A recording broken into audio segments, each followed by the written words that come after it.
चला था जानिबे मंजिल मगर, मैं अकेला ही चला था जानिबे मंजिल मगर, लोग साथ आते गए और कारवां बनता गया। मैं आपको बताते चलूं, ये मेरा पूरा वॉइस ऑफ मीडिया का परिवार ये सारी चीजें वॉइस ऑफ मीडिया के ताल्लुक से जानता है, लेकिन आज मुझे हमारे संदीप जी काले ने खास तौर से अभी मुझे खड़ा किया है। मैं 2-3 चीजें आपके सामने रखूंगा। सर, आप और हम सब जानते हैं कि पत्रकारिता इस देश की आजादी में एक बड़ा रोल और बड़ा किरदार रहा है, और जिस तरीके से प्यारे देश में पत्रकारों की हालत हो चुकी है, पत्रकारिता की हालत हो चुकी है, संदीप जी काले ने एक मुहिम शुरू की, एक संदेश लिया, एक पैगाम लिया और एक आवाज लगाई कि वॉइस ऑफ मीडिया पत्रकारों की लड़ाई लड़ेगी, पत्रकारों की सुरक्षा की लड़ाई लड़ेगी। और आज हमें खुशी है कि ये इतना बड़ा कारवां इसलिए साथ में चल रहा है और जुड़ चुका है कि संदीप जी काले पत्रकारों की सुरक्षा के लिए बेहतरीन अंदाज में काम कर रहे हैं, हमारे बच्चों की तालीम के लिए बेहतरीन अंदाज में काम कर रहे हैं। कहीं पर भी अगर देश में किसी भी तरह का अगर पत्रकार पर कोई भी किसी भी किस्म का अत्याचार या जुल्म होता है तो संदीप जी काले की मजबूत आवाज आज हमारे साथ खड़े रहती है। यही वजह है कि आज हजारों की संख्या में आज हमारे पास में आज वॉइस ऑफ मीडिया के ये कारकुनान जमा है। और मुझे कहते हुए सर खुशी हो रही है कि 3.5 साल इतनी कम मुद्दत, आज से 3.5 साल पहले संदीप सर 3.5 साल पहले सर हम कहा करते थे कि हमारा ये कारवां 27,000 मेंबर साथ ले चुका है, और 3.5 साल के बाद हम बड़े गर्व और फख्र से आज ये कह रहे हैं कि अब हमारा ये पत्रकारों का कारवां वॉइस ऑफ मीडिया की ये टीम पूरे देश में, सिर्फ प्यारे मुल्क भारत नहीं बल्कि पूरी दुनिया में आज 4 लाख पत्रकार हमारे साथ जुड़ चुके हैं। और अब वॉइस ऑफ मीडिया, मुझे कहते हुए खुशी महसूस हो रही है कि वॉइस ऑफ मीडिया, पहले हम कहते थे कि ये भारत के पत्रकारों की एक मजबूत आवाज है, लेकिन आज हम कहते हैं कि हम नेपाल भी पहुंच गए हैं, हम अमेरिका भी पहुंच गए हैं, हम फ्रांस भी पहुंच गए हैं, हम पेरिस भी पहुंच गए हैं, और दुनिया के कई देशों में आज वॉइस ऑफ मीडिया मजबूती के साथ अपना कदम रख चुकी है। मैं संदीप जी काले साहब से मैं मराठी सुन रहा था, मैं थोड़ी समझ में रहा था, मुझे नहीं मालूम वहां के वाकया क्या हो रहा है या क्या चल रहा है, लेकिन संदीप सर मैं आपसे कहूंगा कि जिस अंदाज में आप आगे बढ़ रहे हैं आप बढ़ते रहिए। और तकलीफें हमेशा काम करने वालों को आती है, घर में बैठने वालों को नहीं आती है।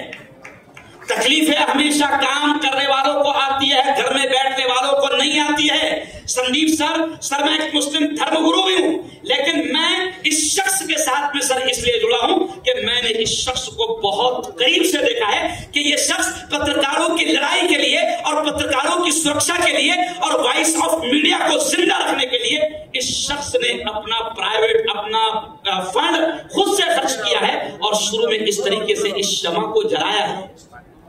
अल्लामा इकबाल ने कहा था, और मुझे खुशी इस बात की सर ये भी है, ये हमारे बड़े यहाँ पर मुझे मौजूद है, मुझे खुशी इस बात की सर ये भी है कि वॉइस ऑफ मीडिया ये देश की एक ऐसी संगठन है कि जिन्होंने जुमलेबाजी नहीं बल्कि मैं बड़े प्यारे मोहब्बत के अंदाज में कहता हूं कि इन्होंने सबको साथ लेकर काम किया। और आज मुझे फख्र है कि एक मुस्लिम धर्मगुरु को इन्होंने उर्दू विंग का राष्ट्रीय अध्यक्ष बनाकर हमारे उर्दू पत्रकारों को साथ लिया। मैं चाहूंगा मेरे जितने पत्रकार बंधु आए हैं और उर्दू विंग के जितने भी साथी आए हैं, जोरदार ताली आप एक बार संदीप जी काले के लिए आप बजा दें। और मैं समझता हूं सर 2-3 बातें कहकर अपनी बात को खत्म करूंगा, मेरे बॉस ने मुझे आदेश दिया इसलिए मैं खड़ा हूं। मैं 2-3 बातें कहकर अपनी बात को खत्म करूंगा कि जिस तरीके से देश को बचाने के लिए आज 31 अगस्त है सर, मैंने अभी इससे पहले भी कहा आज 31 अगस्त है, अभी ये आजादी का ही महीना है, आजादी का उत्सव इस महीने में मनाया जाता है। आज 31 अगस्त है, मैं पत्रकार बंधुओं से भी ये कह रहा हूं कि मेरे दोस्तों, जिस तरीके से पत्रकारों ने एक बड़ा रोल अदा किया था इस देश को जुल्म और जालिमों को यहां से भगाने के लिए, अंग्रेजों को भगाने के लिए, मैं मेरे पत्रकार बंधुओं से सर आप बड़ों के साथ सामने ये अपील करता हूं कि खुदा ने हमारे कलम में बड़ी ताकत दी है, बड़ी ताकत दी है। किसी ने बरसों पहले ये शेर कहा था कि न तीर निकालो कोई न तलवार निकालो, न तीर निकालो कोई न तलवार निकालो, दुश्मन है मुकाबिल तो फिर अखबार निकालो।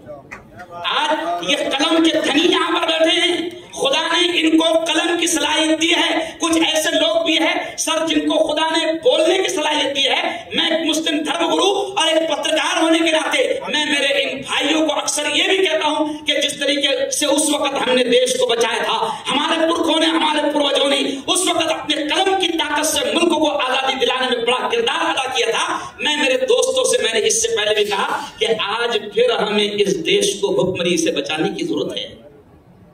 आज हमें फिर इस देश को बेरोजगारी से बचाने की जरूरत है। और मेरे रोंगटे खड़े हो रहे हैं सर, ये कहना मुझे अच्छा भी नहीं लग रहा है, मेरे रोंगटे खड़े हो रहे हैं कि आज मेरे देश में आज हमारी 3 साल की बेटी और 4 साल की बेटी भी महफूज नहीं। 3 साल की बेटी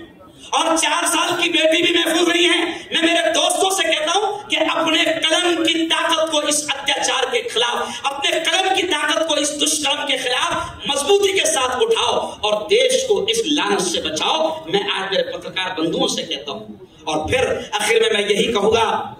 कि यकीनन ये मेरा देश बड़ा प्यारा देश है। इसलिए कवि इकबाल ने कहा था कि सारे जहां से अच्छा हिंदुस्तान हमारा, हम बुलबुले हैं इसकी ये गुलसिता हमारा, और मजहब नहीं सिखाता आपस में बैर रखना, हिंदी है हम वतन है हिंदुस्तान हमारा। और फिर इसी एकता, मोहब्बत, अमन, शांति, प्रेम और सद्भावना को बाकी रखने के लिए और देश को बचाने के लिए आपको और मुझे अपनी इस कलम की ताकत का, अपनी इस जबान की ताकत का भरपूर अंदाज में इस्तेमाल करना है। और आखिर जुमला ये भी कहूंगा कि वॉइस ऑफ मीडिया, ओ मेरे यारों,